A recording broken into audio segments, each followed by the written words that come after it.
Hello. In this video we want to review together the vibration analyzer device Fluke 810. It is written on it, Fluke 810 Vibration Tester.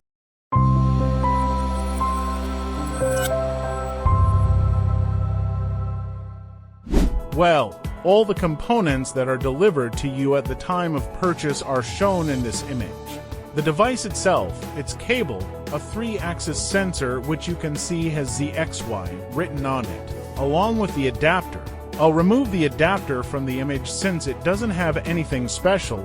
2 probe tips are also provided with it. And it has a cable that connects between the sensor and the device. Let's also take out this cable. You can see the 3-axis sensor along with the dual-port magnet.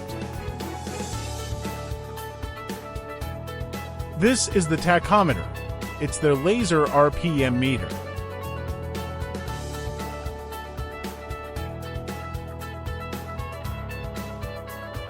We won't be dealing with that for now.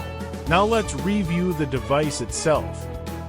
This device has its advantages and disadvantages. The advantage is that the Fluke brand is a reputable brand, but, of course, it has a high price. Fluke has released 3 models of this device. Fluke 805, which is a simpler device than this one. Fluke 810, which is this one. And one higher model, which they actually sell under another brand, the brand Proof Technic, which is owned by the Fluke company. The differences are that the Fluke 805, I'm not going to discuss that one. If you search the internet, you'll see that it's quite different. For example, it has an internal sensor and doesn't have an external sensor like this one. It's also single channel and does not perform vibration analysis. I think it only provides one FFT graph, but the 810 performs vibration analysis. However, it's suitable for a condition monitoring technician who has limited knowledge about vibration analysis and needs the device to make the decision for them whether the bearing or the rotating machine is currently in a good condition or not. Personally, I don't recommend this device because I prefer to have much more detailed information during vibration analysis. For example, I prefer the Proof Technic brand, which is also owned by the Fluke company, over this one, but now let's review this together. So, let's review these ports together.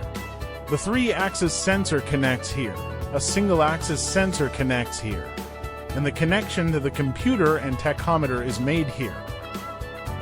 I'll close the covers.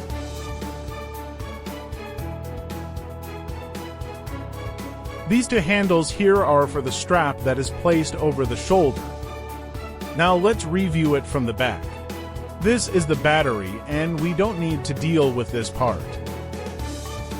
Let's go ahead and turn it on.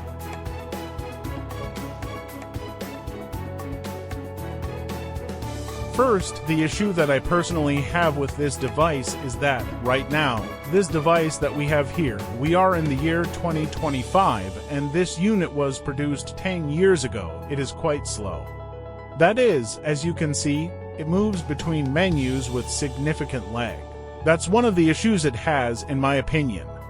Well, here you can see the setup button, which allows you to define different machines. Measure goes to vibration measurement, diagnose goes to fault diagnosis, and analyzes based on previous data. Info gives the device information, memory and data review the memory. Settings is for the device's own configuration, and save is self-explanatory.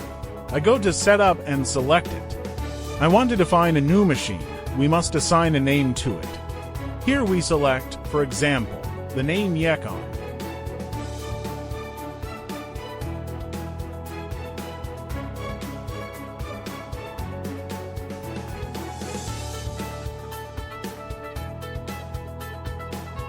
In the next step, it says press next.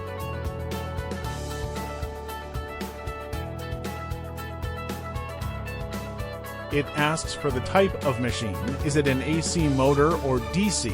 Here we assume it's an AC motor. With driver or without driver? Yes, it has a driver.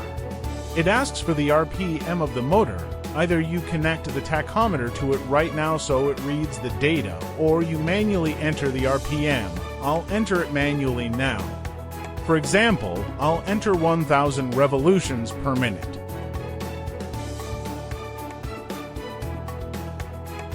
The nominal kilowatt, for example, I'll enter the value 300 kilowatts. What is this information used for?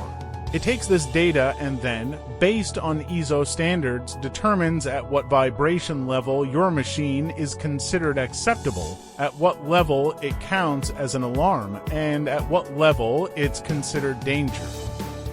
It asks about the type of motor installation, whether it's horizontal or vertical. It asks for the type of bearing, which we consider as roller bearing. Here we press yes. Yes, this is Yekon.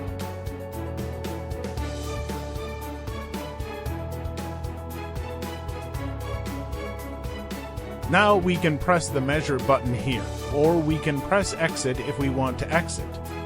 Or press measure here. It makes no difference. I'll press measure. I select Yekon, which I defined earlier.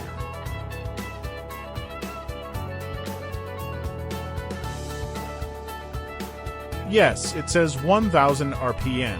It asks if you want to change it or not. I don't want to change it. You can see this slowness I mentioned. And now it has the capability for route-based data collection.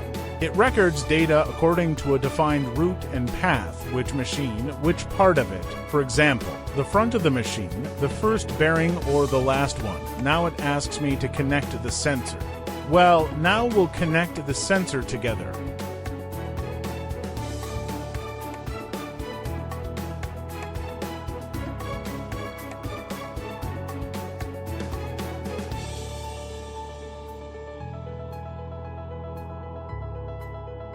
Okay, the sensor is connected. Now once again, we ask it to try to recognize the sensor.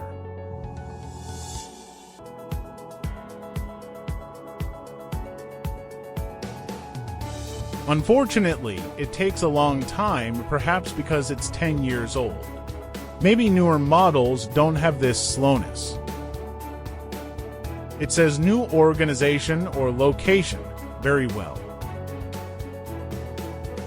Now it asks me, for this motor that you defined, do you want to install the sensor at the end or at point 2, which would be the beginning? I say I want to install it at point 2. This is for the purpose of route data collection, to record at which point, at what time, in which direction you placed your sensor and collected data, so that it can also perform diagnostic analysis.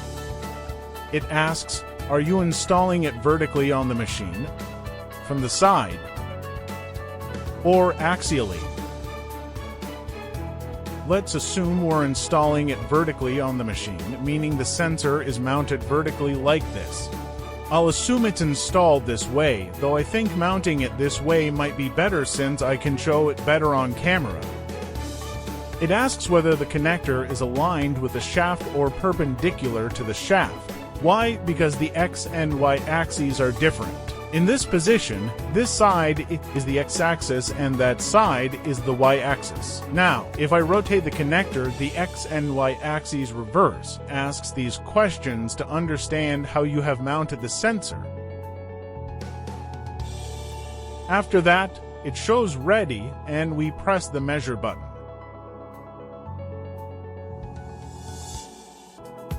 Of course, right now, it cannot perform a proper measurement because the sensor is not connected to a motor or a shaker to collect accurate data. I'm only showing you the menu as an example. Another problem I personally have with this device is that it cannot show the vibration overall in real time, and it also does not take FFT graphs simultaneously. It records data for about 3 to 5 or 10 seconds, collects data from all 3 directions X, Y, and Z, and then gives you a report based on that. Well, it says done. I ask it to perform diagnostic for me. It says it has not collected enough suitable data. At least a few more directions and points are needed to provide better diagnostic information. I say okay, no problem, just give me a report based on the current data.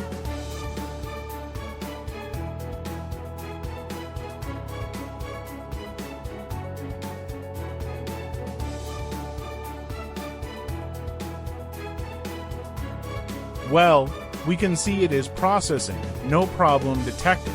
If it had detected a problem, it would have shown the details. For example, it would have shown that this bearing should have this much vibration, but currently it has this much, displayed in green, yellow, and red.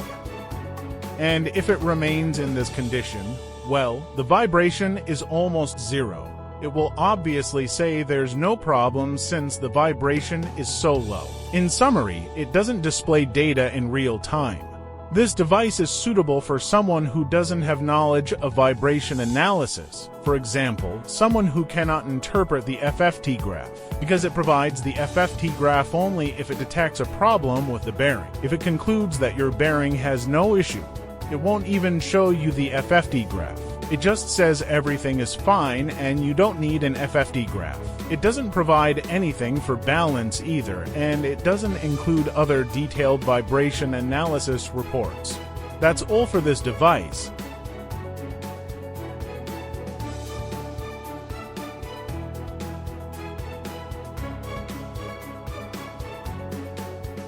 These are its settings information. You can review them.